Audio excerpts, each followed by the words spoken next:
What is up, enthusiasts? It is Cedar Flags here, and welcome back to another one of my videos. Today I will be doing a Q&A for 6,000 subscribers. Thank you all so much, and I am sorry this video was delayed a little bit. I had a few microphone problems and I am using a new one now. Let me know how it is in the comments down below, by the way. And so today I am going to be getting to some questions and will be answering them as well. I am extremely excited for this one. This one is something I have been waiting for a while, but I wanted to give you all an opportunity to ask me a question, and I wanted to give you all the time. But without further ado, let's get right into this Q&A right here. The first question is by Roller Joester, and the question is, Cedar or Flags? Now, funny enough, I have actually not been to a Six Flags park yet. I have been to 4 Cedar Fair parks: Cedar Point, Kings Island, Kings Dominion, and Carowinds, and let me just say I absolutely love those places. Now, from what I've heard about the Six Flags parks, it doesn't seem like my personal cup of tea, but I could see how people could like it more. And the other question he asked is, overall, what was your favorite top 10 list to make? Though it's not exactly a top 10 list, I would definitely say my favorite roller coasters. I prepare for that list all year and make sure that they're in the right positions, and then I finally let them go. Usually they're top 20 lists, and maybe this year with my increasing count, I might do a 25, but let me know in the comments below what you think about that. The next question is by Mitchell Reese. I'm sorry if I mispronounced that, by the way, and they ask, also, what else do you enjoy at the parks besides the roller coasters? Do you like shows, dark rides, or water parks if they have them? Well, let me tell you, I am an absolutely massive fan of water parks. Close friends of mine will definitely tell you that I'm a huge water park fan. I absolutely love water slides and love studying the different types of water slides. And on my Florida trip, I even picked Adventure Island in Tampa over SeaWorld Orlando, because I've been to SeaWorld Orlando and I have not been to Adventure Island yet. And let me just say, I think it was completely worth it. A really good water slide YouTuber I watch is Tube Rides. They talk a lot about water slides and then do POVs of water slides, so if you haven't watched them already and you're a water park fan, I definitely suggest it. Theme Park Thrills asks, if you could have 3 parks near you, what would they be? Pick one from Europe, one from the United States, and one from Asia. Okay, this is a pretty complicated one. If I didn't go to Cedar Point, I would definitely say Cedar Point. But one from the USA, I would say Silver Dollar City. One from Europe, I would say Alton Towers. And one from Asia, that one's a lot more complicated, but I would probably say Fuji-Q Highland. A really good friend of mine in the coaster community, Colin Carlson, asks, what's your favorite roller coaster? Doesn't mean it's your best overall, but the one I enjoy the most. Now this one is a pretty good one, and I really like this question. Let me just say that a ride I enjoy the most would definitely have to be Steel Vengeance, which is my number 1. But when it comes to sentimental value and when it comes to a roller coaster I adore, I would definitely have to say my number 2, Millennium Force, at the same park, Cedar Point. Other coasters that I absolutely adore but aren't high on my rankings are Intimidator 305 at Kings Dominion, Top Thrill Dragster at Cedar Point, and Cheetah Hunt at Busch Gardens Tampa. Too Scared to Ride Hypers asks, what are my favorite bands? Now, I don't really have a list of favorite bands, but I definitely love 2000s rock and 2000s alternative rock.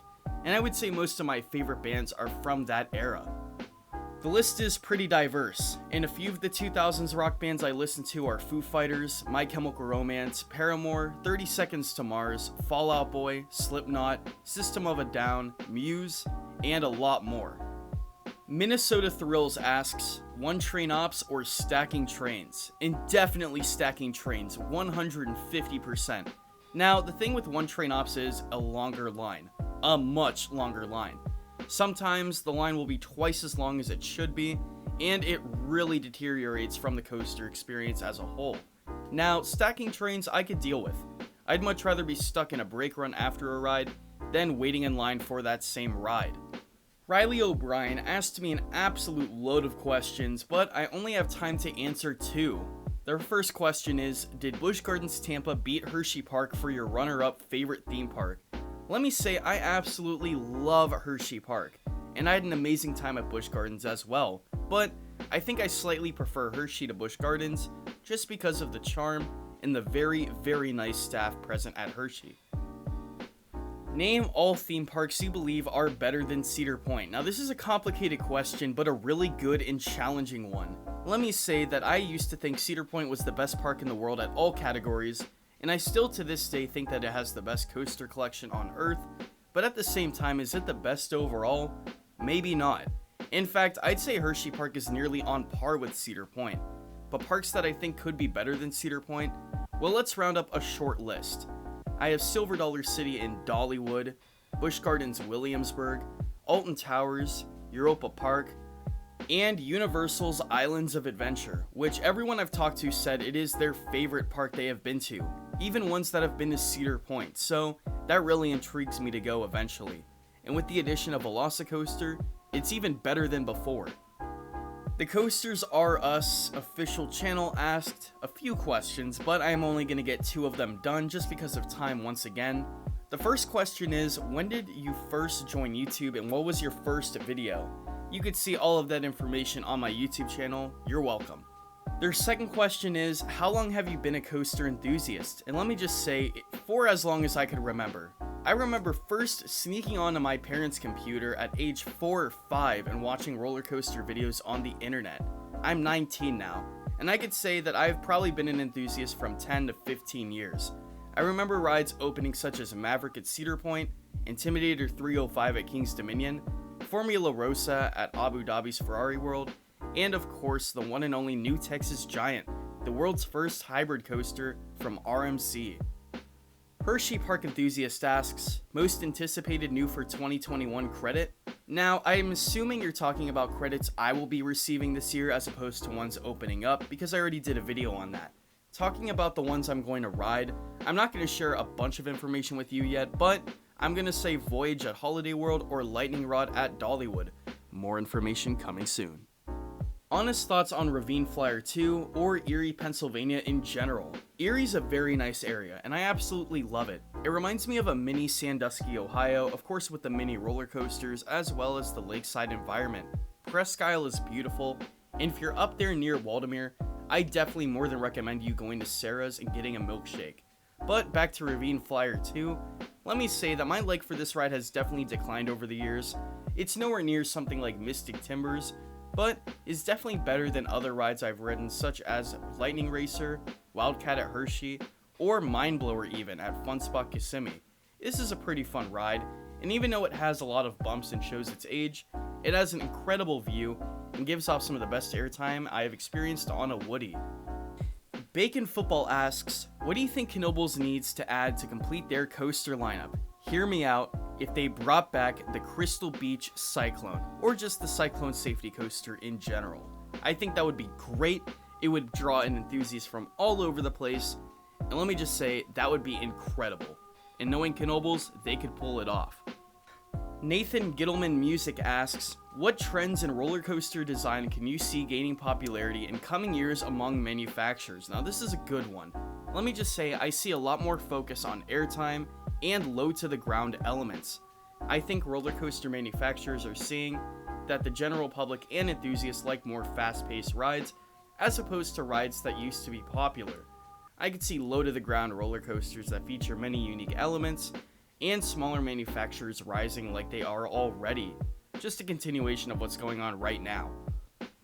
Quent K asks, have you ever worked at a theme or amusement park? No, but I do want to in the future. Dogboss 2005 asks, what was the first roller coaster you went on? I'd like to consider portable roller coasters as credits, so if you're counting that, I would say the Wisdom Rides Dragon Wagon that I got to go on my local fair in 2006. But if you're counting permanent coasters, I would want to shine light on the Vekoma Kiddie Coaster Barnstormer at Magic Kingdom in the summer of 2007. Very vivid memory I have on that ride. Coaster Keychain asks, what is your favorite spinning coaster? I really can't figure out which one of the two is better, but I'm gonna put them up right here. One is Cobra's Curse at Busch Gardens Tampa, and the other is Exterminator at Kennywood. Both of these are phenomenal, but just due to the modernness of the ride, I would say Cobra's Curse gets the slight edge. If you're talking about worldwide, I could see 3 separate candidates, 2 of them being the Mach Extreme Spinners Ride to Happiness and Time Traveler, and Tornado at Bakken, the one-of-a-kind Intamin spinning coaster. Theme Park Thrills asks, most anticipated coaster in the United Kingdom, Europe, and Asia. Well, a similar question earlier, I will answer this one. For the United Kingdom, I'd say Smiler at Alton Towers. I've experienced nothing like it, and I've heard nothing but rave reviews. With Europe as a whole, I'd say any of the modern gen Vekomas in Europe, like Formula, Abyssus, or of course, Legendia's very own Lek coaster. But at the same time, they all look really good. And when it comes to overall quality, Zadra. Now talking about Asia, those go to the two big SNS 4D coasters there, Ejanica and Dynaconda. Finally, we have Skyrush Fanboy with the highest bucket list B&M. I would definitely have to say Shambhala at Port Aventura. That honestly looks like the best B&M on the planet. Yes, including Fury. I might actually like Diamondback more than Fury thinking about it now. But anyway, those are all of my questions. Now, I did have a few questions asking if I'm going to a theme park and if I'm not going to a theme park, and let me say, both of these parks that people were talking about, I do not have any plans of going to those parks anytime soon. I apologize though, Fiesta Texas I almost went to, and Magic Mountain, well, let me just say, it's going to be a while before I go out west. Anyway, thank you all for 6,000 subscribers, that is insane. But anyway, this is Cedar Flags, and I will see you all later.